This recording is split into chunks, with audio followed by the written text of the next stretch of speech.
What's up, guys? This is gonna be my pre-tournament video with team leader, the leader, and Dave. Okay, you don't know what the fuck he's talking about, but we got some alias, so he's gonna be called the Joker. No. He's the Joker, and I'm just David, man. You're team leader, the leader. You're gonna be David. Okay, he's dropping his real name. He's David. Yeah. Dave. My name is Dave. Forget all you heard. It's Dave. All right. All right. We'll get to the point. So we have a tournament coming up. Dave is actually not in the tournament. But he just I usually play with David, and I just hang out with him tonight. So he's gonna help me with this. So it's a 5-game tournament, 2,500 points. It's one of the biggest in Sweden, actually. I think it had more players than the Swedish Masters. Really? Yeah, the Swedish Masters were like 40, and we had 54. Alright, the Lincoln had like 30. Really? 30, Wow. 36. Okay, it's a big tournament then. Yeah, so this is one of the biggest, and it's they don't go by the usual scenarios. They have like 30 custom-made scenarios. They are a bit more funky and fun than the secondary objectives in the rulebook. But so I thought, for starters, I'm gonna go through my list and talk a little bit about our expectations. And for the coming videos, you will see the battle reports. So let's see here. Fuck. People do a take two. Oh, no, yeah, no, man. Yeah. We keep on rolling. Come on. The raw, uncut version. Oh, alright, yeah. There we go. We're gonna do this in one take. So your name for the whole internet to see. Oh, yeah. Fuck! You saw my name. Shit! The leader. Damn it!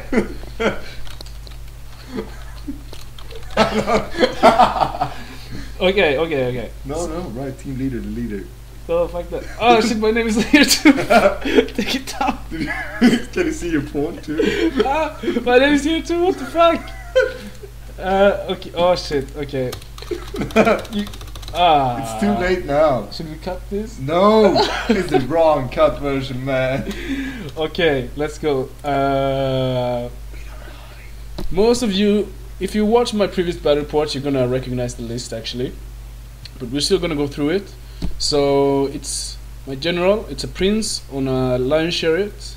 He got a great weapon, talisman of supreme shielding, bluffer's helm, divine icon.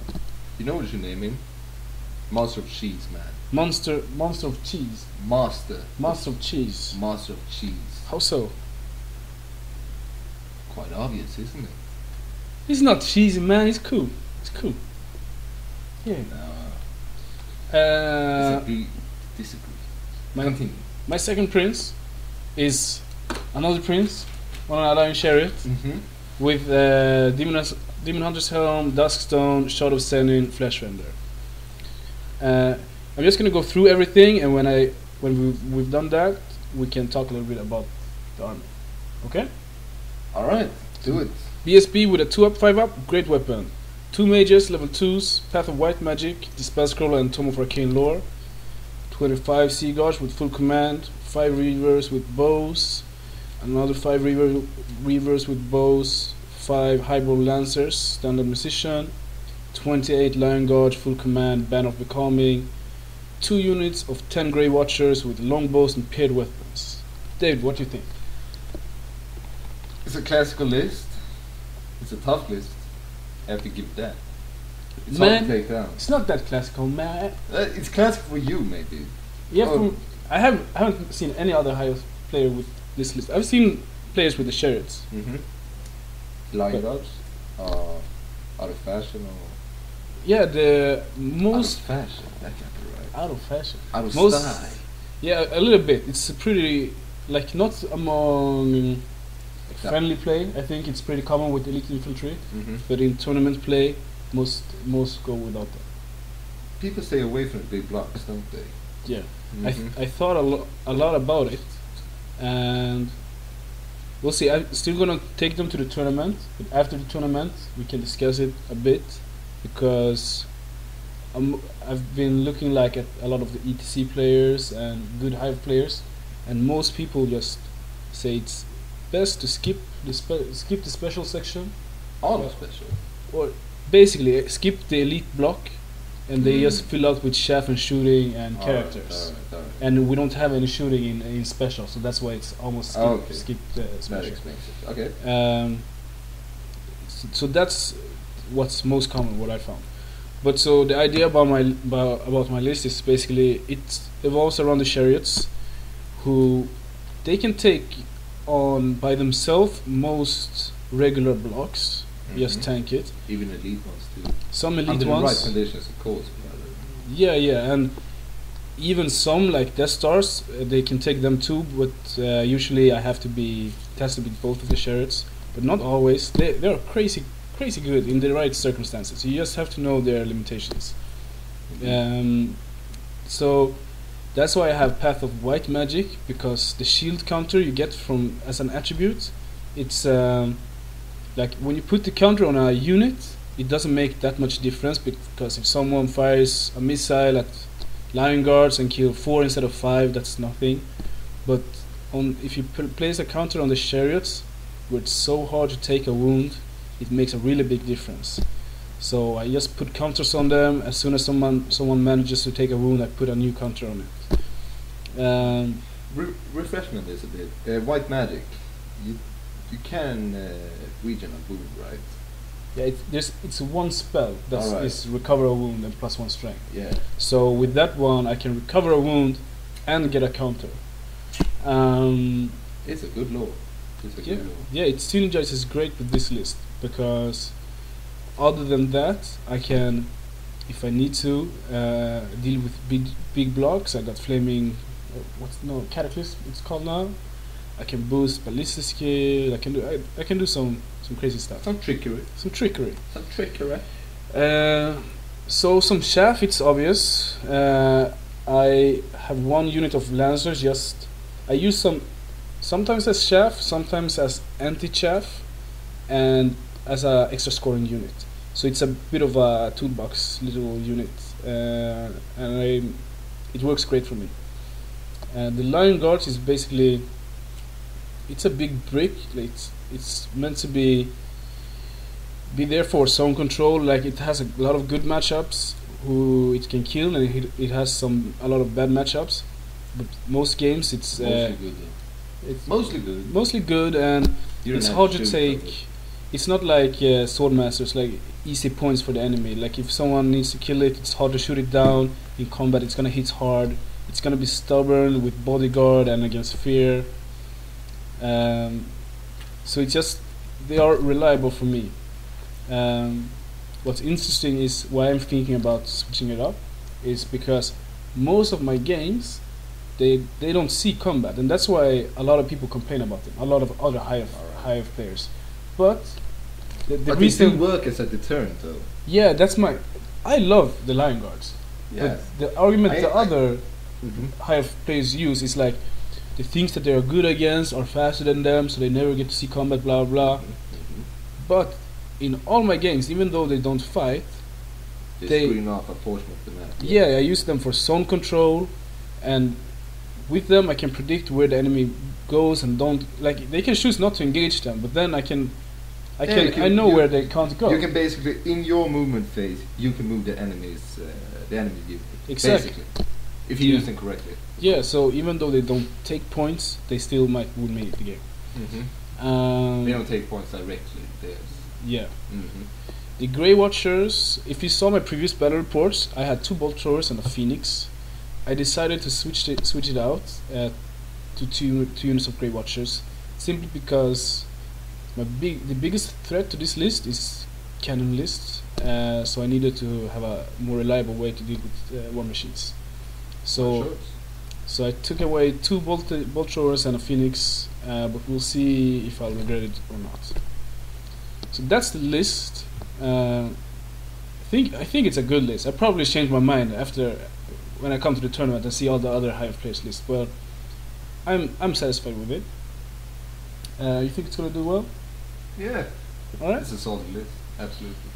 So, other than that, a little bit about our experience and what we expect from this tournament. We're the best in Sweden. Best in Sweden. Simply put. Yeah. Best in Sweden. They call us the cunts. Cunts. Yes. We're now even members of the ETC because they need those. Okay. To be serious, we actually haven't played much at all if you compare to most Warhammer players.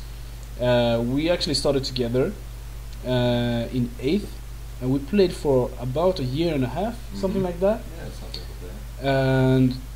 But it was really casual. It was like me and Dave and my brother and like another player. So we only played each other, so it was really skewed list. We know what the other one had, and we didn't get to learn all the armies. And we played with some wrong rules and stuff. A lot of wrong rules. Yeah. So we did that. But we learned. Quickly. And when end times came around, we took a break from the hobby and started back up when 9th Age came. So about a year ago, in September, I think, last year. So we started back up and just playing each other, and we actually didn't go to our first tournament until this March. And yeah, that was the first tournament, right? Yeah, that was the first tournament.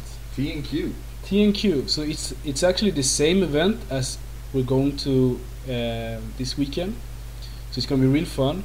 But since then, we went to TNQ. We went to one other big tournament, and we played 2 small tournaments at our local gaming club. It's like 10 players, so it's nothing big, and it's not super competitive there. So we played competitively for a really short period, but it's gone okay. I think. Last time, for me at least, in TNQ, I got like place 40 something out of 60 people. That's okay. First tournament. So. Yeah, I was super satisfied because before that we had no idea what the level we're gonna be. We thought maybe we're gonna get just tabled each game, but it wasn't that hard. I guess we could say we're at least at medium. Yeah, somewhere in the middle, up and down basically. The tournament he was talking about, the second large tournament, I got placed in. You placed really well. How did you place in TNQ to be? Somewhere around 42, like 40.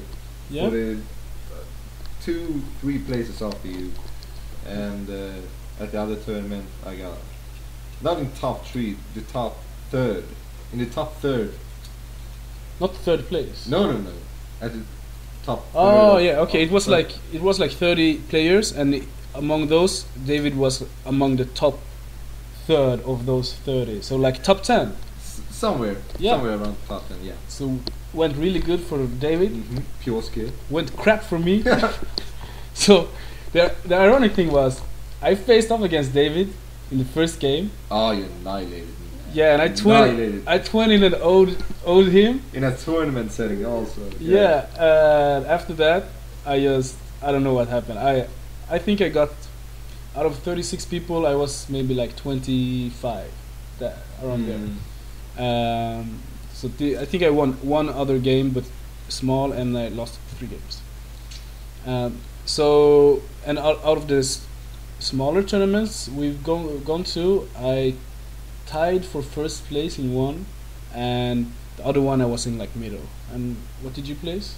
Middle, both of them, I think. All right. So this is my third grand tournament, and my first is a watching. Yeah, David was watching. So for me, like, I think I have a solid list, and I do fairly well when I play against my friends and at the local club. So in that way, I'm confident, but I know there's going to be a higher level of play in this tournament. So for me, I would be like, I want to place better than previously. So at least I don't want to place worse than I performed before, but I would be happy if I got like in the top third out of the players. 60, so it's we've been 20. Yeah, exactly. Really That I would be super satisfied with that. yeah, that's a good result. Okay, enough of this. This was This is a whole battle report. this is a whole battle report. Okay, enough of Off a this. screen Please, with a list. please forget my name. Actually, that's not my real name. That's a fake name. Yeah, it's an alias. That's an It's an alias. alias for an alias. Yes. Damn. Kimani David, we out.